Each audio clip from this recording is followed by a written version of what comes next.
Sem vencer a 3 rodadas, a Ponte Preta volta a campo amanhã em busca de reabilitação no campeonato.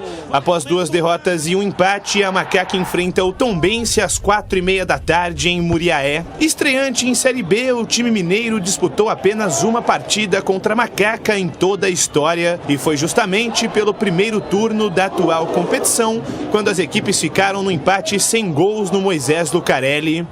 A gente sabia da proposta deles no jogo aqui em casa, né? Eles vinham para se defender, mas creio que foi um jogo muito bem disputado. As duas equipes ao mesmo tempo buscando gol. A gente teve diversas oportunidades, infelizmente não conseguimos converter em gols. Se por um lado o Amaral está confirmado entre os titulares, por outro a lista de desfalques de Hélio dos Anjos é bastante extensa.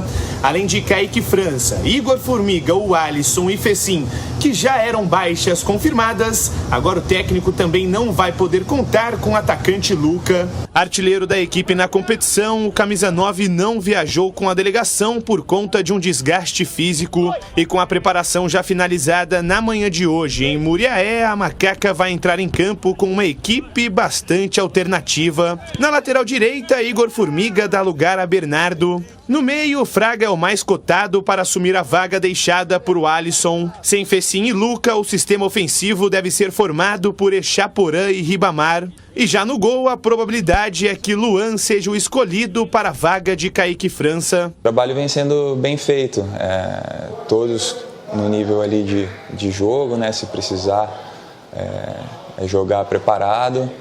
E a gente vem trabalhando bastante, né, durante o ano, é um ambiente muito bom entre a gente ali, né, e tem tudo para dar certo ali. Uma provável escalação para a partida contra o Tombense vem com Luan no gol, Bernardo, Matheus Silva, Fábio Sanches e Arthur na zaga, Fraga, Felipe Amaral, Leonaldo e Elvis no meio-campo e fechando o ataque, Echaporã e Ribamar. Atualmente na 11ª colocação, a Ponte Preta busca mais uma vitória para retomar o embalo nessa reta final de competição.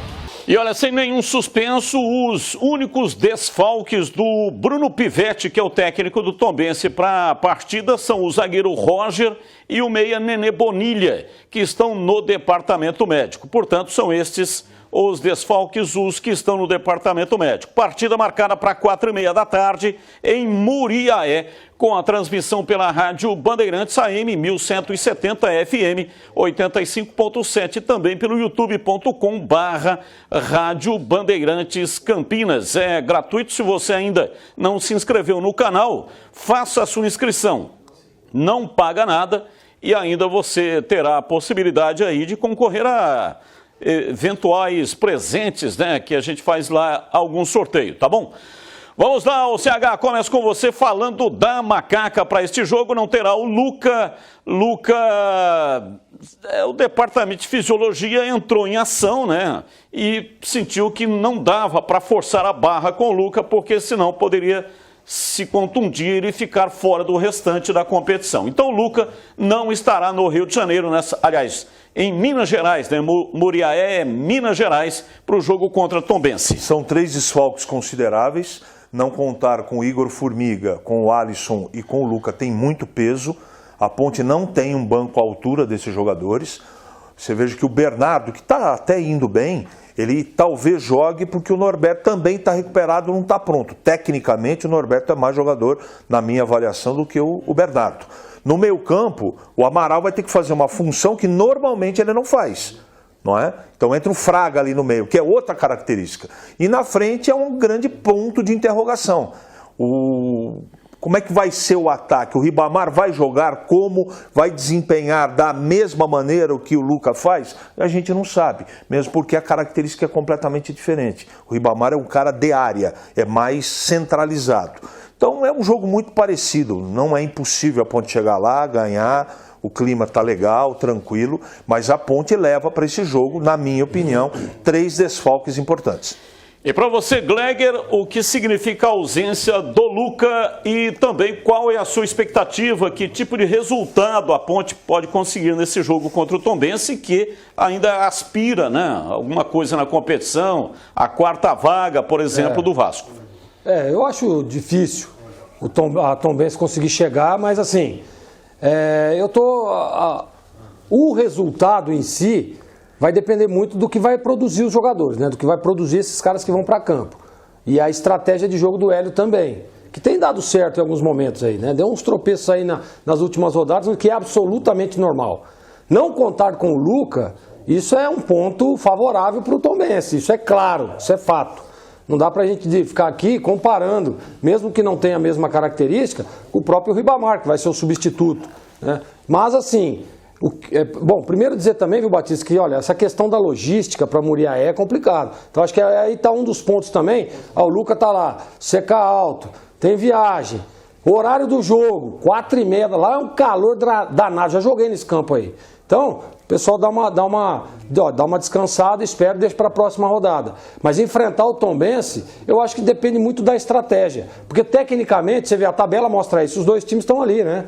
Na mesma situação, o Tombense um pouco mais à frente, depois a Ponte passa, e estão ali muito equilibrado, esses dois times. Eu espero uma Ponte o quê? Um pouco mais agressiva, um pouco mais com uma intensidade maior, com um nível de concentração um pouco mais alto.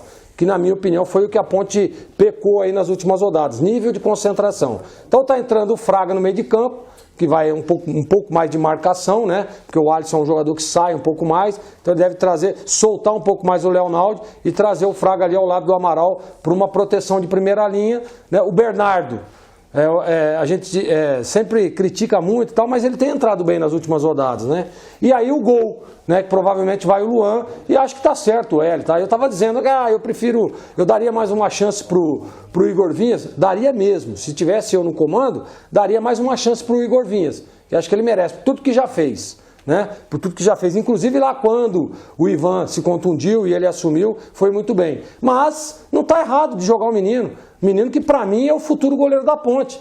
Tem condição, tem personalidade, é um cara que não sentiu o peso quando assumiu a titularidade, então tem que dar sequência para o cara também. Então não está nada errado, a escalação para mim é essa mesmo, não dá para fugir muito. Agora vai depender da estratégia de jogo, porque o clima lá é diferente, o horário é pesado e tem a questão da logística. Para chegar em Muriaé, eu vou falar para você, é uma jornada, viu? Tem um detalhe importante que não pode ser destacado, o Ampassão, o Gleger também falou, mas eu acho que tão importante como os desfalques é o comportamento do time. O time não está tendo o mesmo comportamento que trouxe a Ponte até os 44 pontos. Alguma coisa mudou. Pode ser uma coincidência? Pode. Pode ser uma irregularidade que também está dentro do contexto? Pode. Mas os 4 últimos jogos, o comportamento individual dos jogadores está diferente. Espero que amanhã melhore. Luan Ribeiro, que vai para o gol, tem 25 anos, é um goleiro canhoto, formado na base do Guarani e veio para a Ponte Preta para a extinta categoria Sub-23. Ele chegou na Ponte em 2019, portanto está com 25 anos, né? Não é mais nenhum garoto. Está na hora, portanto, né, do cara ver aí o que é que ele realmente quer da vida. Ficou o tempo inteiro aí no banco de reservas. Quando o Ivan Quaresma se machucou, o Igor Vinhas assumiu o gol e ele fez um revezamento com o Guilherme no banco de reservas. E depois de ser punida na semana passada pelo STJD por conta das confusões entre as torcidas de Ponte Preta e Vasco, jogo válido ainda pela 23ª rodada do Campeonato Brasileiro, o Departamento Jurídico da Macaca entrou com um pedido de efeito suspensivo e conseguiu a liberação para jogar com portões abertos nos duelos contra CSA e Criciúma, antes punida com uma multa de R$20 mil e um jogo com portões fechados. A Macaca agora aguarda um novo julgamento. Quem comentou sobre todo esse processo aí, né, foi o advogado da Ponte Preta, o doutor Guilherme Rigueto. Vamos ouvir aqui o que é que ele falou. O resultado por si só do processo no STJD, ele foi positivo, uma vez que a Ponte Preta poderia perder até 10 mandos de campo com portões fechados. Contudo, a decisão de recorrer, ela foi exclusivamente pelo fato da Ponte Preta ter sido responsabilizada pela confusão dentro do estádio Moisés Lucarelli. E o Vasco não foi responsabilizado.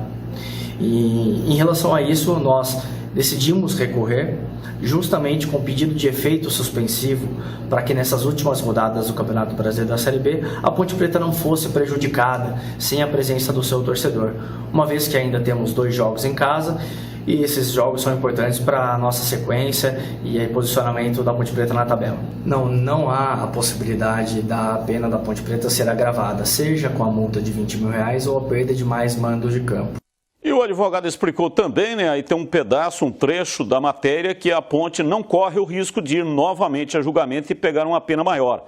Essa é a pena mínima, então o que pode acontecer é ratificar a pena e aí cumpre num outro jogo válido pelo Campeonato Brasileiro ou Copa do Brasil, ou então a pena será extinta e consequentemente também a multa.